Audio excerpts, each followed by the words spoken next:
i7 ગુજરાતનો અવાજ। નમસ્કાર દર્શક મિત્રો, i7 ન્યૂઝ ગુજરાતીની સાથે હું છું આપની સાથે પાયલ બામભણિયા। તો જોઈએ આજના મહત્વના સમાચાર।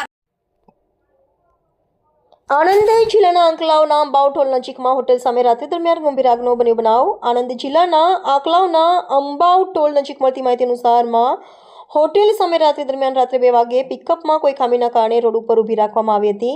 પાછળથી આવી રહેલ ટ્રક ચાલકે પિકઅપને ટક્કર મારતા બંને વાહનોમાં આગ લાગી હતી।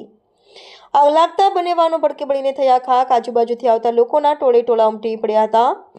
ભયંકર આગને કારણે લોકોમાં અફરાતફરીનો માહોલ સર્જાયો હતો। આ ઘટનાની જાણ આંકલાવ પોલીસને થતાં પોલીસ સ્ટાફ સાથે ઘટના સ્થળે આવી પહોંચી આ ભયંકર અકસ્માતના કારણે બંને વાહનોમાં ભયંકર આગ લાગતા 2 વ્યક્તિના કરુણ મોત નીપજ્યા। રાત્રે 2 વાગે અંબાવ ટોલ નજીકમાં હોટેલ સામે રાત્રિ દરમિયાન ગાડીમાં લાગેલ ભયંકર આગના કારણે 2 વ્યક્તિઓના કરુણ મોત